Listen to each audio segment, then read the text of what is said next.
Now she was doing it again. This can't be a coincidence, Sandra thought while looking at the woman walking into the plane.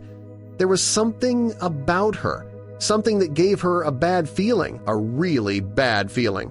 At first, she hadn't really noticed her. She was busy doing her duties as a flight attendant. She had a lot of things to do on her checklist once the passengers boarded the plane, so her mind was occupied with that. But it didn't take long before her mind was occupied with something entirely different. From the minute the woman stepped onto the plane, Sandra had an odd feeling about her. She couldn't quite figure out what it was, but something about her told her to pay close attention.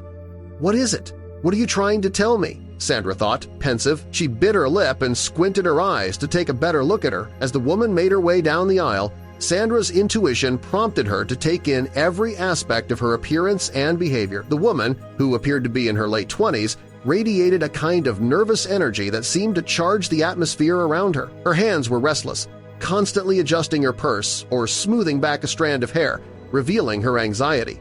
Sandra wondered, what's on her mind? Observing the woman's quick, blue-eyed glances around the plane, she saw a natural beauty shadowed by her unease, as if her worries were dimming her brightness. Sandra couldn't ignore the alarm bells ringing in her head. Why does she seem so out of place? She wondered, her gaze following her as she finally chose a seat next to a man.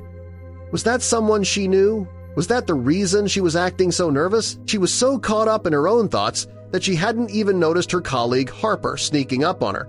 "What's up?" Harper said cheerfully. Sandra gasped. "Oh, you startled me," she said, putting on a fake smile. "I was just daydreaming for a bit," she explained, keeping the mood light.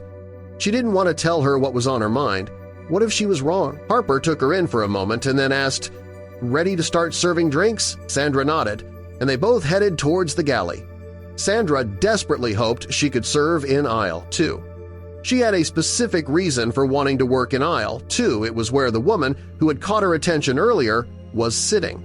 She hoped to get closer to maybe understand a little more about her. "Can we take aisle 2? She asked Harper, hoping it might help her figure out that odd feeling she had earlier.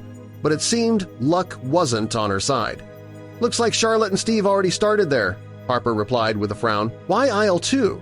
She wondered curiously. "Did you spot a cute guy sitting there?" With a mischievous grin, she glanced quickly at Sandra and then turned her attention to aisle 2, trying to spot the guy she guessed Sandra had noticed. "Oh no, that's not it at all," Sandra quickly interjected, trying to downplay her interest. "It's really nothing." Yet Harper wasn't convinced and continued to give Sandra that all-too-knowing look, her smile suggesting she saw right through the facade. Feeling the pressure to deflect further inquiry, Sandra adopted her most convincing tone and said, "It's actually because of my lucky number, you know, number 2. That's the whole reason." Harper paused, her response drawn out and playful. Well, it seems Sandra has a crush she doesn't want me to know about. All right, if that's how you want to play it, fine." She continued with a hint of jest. "There's no harm in looking, you know. I spot handsome men all the time, and I would definitely share that eye candy with my colleague, but whatever," she sighed, pretending to give up on the matter, yet her tone suggested a blend of amusement and mock resignation. Sandra decided to ignore her and closely observed the interactions between the woman and the man seated next to her. As the man ordered a beer for himself and a water for the woman, it became apparent to Sandra that they were traveling together. However, the woman's demeanor, her scared and uncertain expression, did not escape Sandra's keen observation. Sandra's gaze drifted to the man beside the woman, observing the authoritative way he managed their surroundings. He was noticeably older, likely in his late 40s or 50s, exuding an air of seasoned confidence. He had a dignified look and a posture that showed he was used to being in control. His clothes were classic and neat, chosen to show a sense of order and tradition. His interactions with the woman were marked by a subtle but unmistakable dominance. He chose their seats, adjusted the overhead bin without seeking her input, and even spoke for her when a flight attendant asked if they needed anything. His voice carried a firmness that bordered on insistence, suggesting a dynamic that made Sandra uneasy. Who was he to her? Even though everything looked okay on the outside, Sandra felt in her gut that something was off. She really wanted to help the woman, who seemed very uncomfortable but wasn't sure how. What exactly is wrong, she wondered, feeling a bit uncertain. Since the flight was going to be 13 hours long, Sandra knew she had time to figure things out. She decided she needed to watch carefully and figure out the best way to help, making sure to do it gently and without drawing too much attention. The more she watched, the more convinced she became that these gestures were a silent plea. Sandra leaned on her intuition, decoding the woman's movements with growing urgency. Then, suddenly, it clicked. "What's going on, Sandra?" a colleague asked, startling her from her thoughts. "You seem off today." Sandra hesitated, then confided everything, her observations, the woman's fearful behavior, and even her own experience from childhood. When she finished, Charlotte listened carefully. "Why not just ask the woman directly?" she suggested. Sandra paused, realizing she hadn't even considered that. Her mind had gone straight to detective mode, shaped by her past. "But the man will deny everything," she said quietly. Charlotte nodded, her expression thoughtful. "Let's just watch them for a while. We need to be sure before taking action." "Okay," she said reluctantly, "but something's off here." The calm of the cabin shattered as the woman suddenly screamed. The sound pierced the soft hum of the plane, catching everyone's attention. Sandra met Charlotte's gaze, no more doubt in her eyes. That scream was the confirmation they didn't want but needed. "See?" Sandra whispered urgently. "I told you." "I get it now. Let's go," Charlotte replied. There was no hesitation. The two rushed toward the woman, whose panic was now impossible to ignore. She was trying to move away from the man beside her. "Leave her alone!" Sandra's voice cut through the commotion. The man turned, startled, his expression flashing confusion and denial. "She's just scared of turbulence," he said, his voice defensive. But Sandra didn't believe him. Something about his words didn't feel right, and this time she wouldn't back down. Without hesitation, she turned around, her steps quick and silent as she made her way back to the galley. There, with a steady hand, she dialed the airport's emergency number, her mind racing as she reported their imminent arrival and the uneasy situation unfolding on board. Sandra spoke with urgency into the phone. "You need to be at the gate, ready to board as soon as we land. I can't let that woman leave the plane with that man." Her voice carried a resolve born of deep concern. Hanging up, she turned to Charlotte, sharing a look that said it all.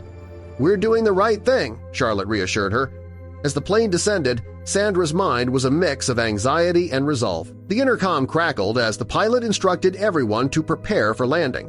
Sandra exchanged a determined look with Charlotte. They were committed to seeing this through. When the aircraft door opened, 3 police officers entered, changing the atmosphere instantly. Their presence alone signaled that something serious was unfolding. They stopped in front of the man and the woman. The man, clearly surprised, shifted in his seat as the lead officer spoke firmly, asking to speak with both him and the woman. Just moments earlier, he had seemed relaxed, but now his posture stiffened, his hands trembling slightly as confusion overtook his calm. He asked if something was wrong, but the officer only stated they needed to continue the conversation off the aircraft. Meanwhile, the woman remained silent, her eyes scanning the scene. A female officer gently signaled her to stand, and after a moment's hesitation, she nodded, a subtle but clear acceptance of the help being offered. The man handed over his identification calmly, offering to explain everything. His tone was even, though urgency lingered beneath. The officer reviewed the documents carefully, his expression shifting as a key detail stood out. "You're her dad?" he asked. The man nodded. "Yes," he confirmed, explaining that the woman had autism and that her partner couldn't make the trip, so he had come instead. The gestures, he said, were part of a communication method they developed to help her cope with stress. Sandra's heart sank slightly as the explanation unfolded. The pieces no longer pointed to danger, but to a misunderstanding. She had acted on instinct, an instinct rooted in her past, and though her intentions were good, she now saw the complexity behind what she had witnessed. With each detail shared by the father, the pieces of the puzzle fell into place. This wasn't a case of danger, but of a woman navigating emotional challenges. The officers, listening closely, noticed the woman now calmer, speaking softly, and confirming her father's explanation. Relief spread through the cabin, replacing earlier tension with empathy. The officers' expressions softened. Their suspicion faded as understanding took root.